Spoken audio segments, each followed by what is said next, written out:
Assalamualaikum warahmatullahi wabarakatuh. Perkenalkan, kami dari kelompok 5, Prodi PBI 1A, akan mempresentasikan tentang Al-Quran sebagai sumber hukum Islam. Sebelumnya, izinkan kami untuk memperkenalkan diri. Perkenalkan, nama saya Adesa Mulyani Putri, dan ini rekan saya. Perkenalkan, nama saya Lutfi Aulia Effendi. Perkenalkan, nama saya Sani Nur Handayani. Perkenalkan, nama saya Agis Fitriani. Dan perkenalkan, nama saya Safina Hamdurigel.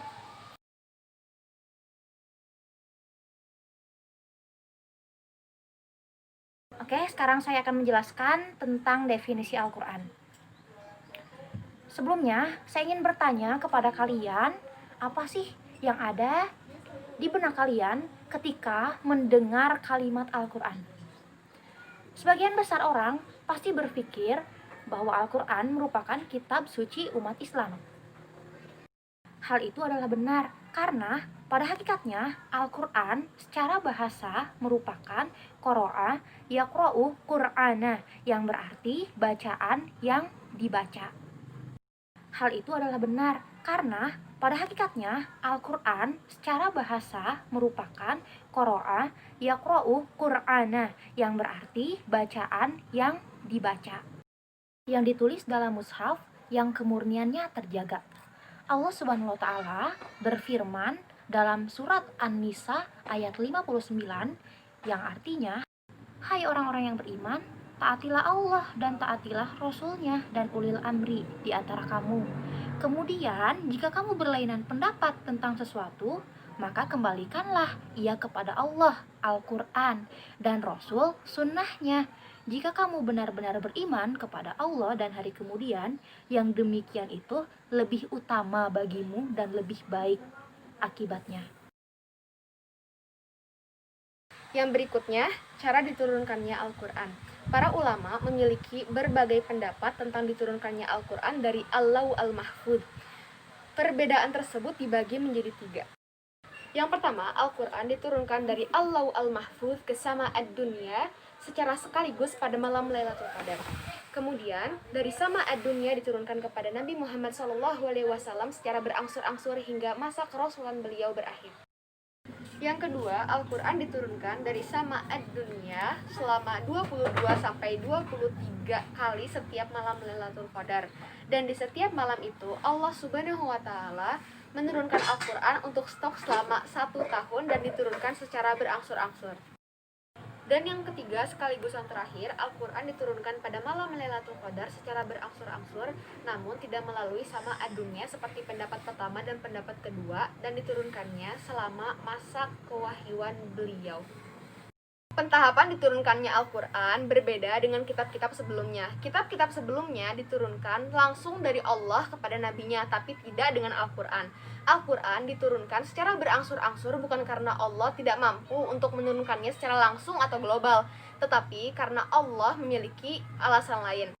Sehingga metode ini bisa mempermudah Nabi Muhammad SAW untuk berdakwah kepada umatnya. Asbabun Nuzul merupakan peristiwa yang melatar belakangi pada saat turunnya Al-Quran. Banyak sekali kegunaan dari mengetahui sebab turunnya Al-Quran. Di antaranya, yang pertama, mengetahui hikmah, penetapan hukum bahwa pengetahuan tersebut menegaskan kebaikan umat, menghindarkan bahaya, menggali kebijakan dan rahmat. Yang kedua, pengetahuan terhadap sebab turunnya ayat, membantu memahami maksud ayat dan menafsirkan dengan benar, menghindari pemakaian kata dan simbol yang keluar dari maknanya. Proses kodifikasi Al-Quran. Kodifikasi adalah pembukuan jenis-jenis hukum tertentu dalam kitab undang-undang yang dilakukan secara resmi oleh pemerintah. Kodifikasi Al-Quran adalah proses pemeliharaan, penulisan, pengumpulan, dan pencetakan Al-Quran semenjak masa Nabi Muhammad SAW hingga sekarang. Kodifikasi terbagi ke dalam 3 zaman, yaitu pertama, masa zaman Nabi Muhammad SAW. Pada masa ini, penyandaran kepada hafalan lebih banyak daripada penyandaran tulisan, karena hafalan sahabat lebih kuat di samping sedikitnya orang bisa baca tulis dan sarananya. Oleh karena itu, siapa saja yang mendengar ayat-ayat Al-Quran turun, mereka langsung menghafalnya dan menulisnya di pelepah kurma, potongan kulit, permukaan batu cadas, atau tulang belikat unta. Selanjutnya, pada masa Abu Bakar As-Siddiq tahun 12 Hijriah. Penyebabnya ialah pada perang Yamamah banyak penghafal Al-Quran yang terbunuh. Di antaranya ialah Salim, bekas budak Abu Huzaifah, yaitu salah seorang yang diperintahkan Rasulullah kaum muslimin untuk mengambil pelajaran darinya.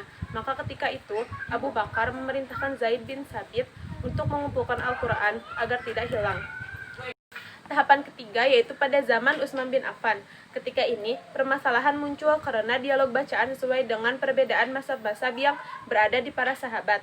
Hal itu dikhawatirkan akan menjadi fitnah, maka Utsman memerintahkan untuk mengumpulkan semua mazhab agar menjadi satu kitab. Kemudian, Utsman memerintahkan kepada Zaid bin Sabit, Abdullah bin As, Abdurrahman bin Hasim bin Hisham untuk menuliskannya kembali dan memperbanyaknya. Selanjutnya, saya akan menjelaskan materi tentang cara pengambilan hukum dalam Al-Quran. Dari lafaz-lafaz Al-Quran yang diketahui bahwa yang dapat dijadikan dasar hukum adalah yang pertama ada amr atau perintah, mengandung 3 unsur, yaitu yang pertama pengucapan amr yang menyeluruh, yang kedua yang dikatakan amr yang disuruh, dan yang ketiga ucapan yang digunakan dalam susunan atau perintah.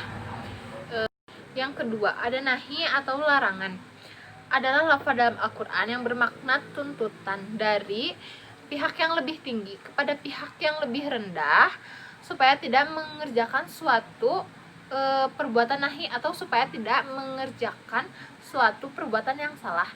Yang ketiga ada khash dan al-am, ialah lafaz yang menunjukkan kepada suatu satuan tertentu. Yang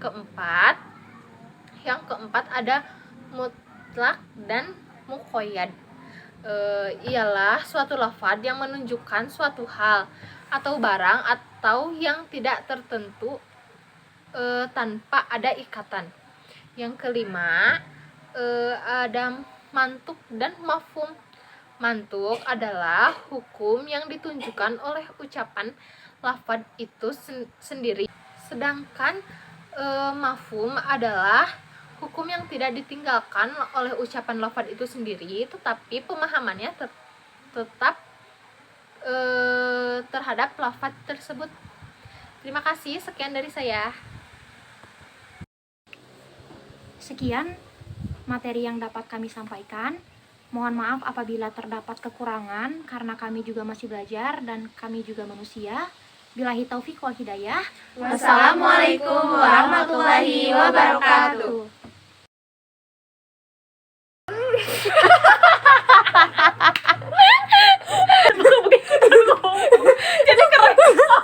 Iya tuh. Pada kalian Cara gagarong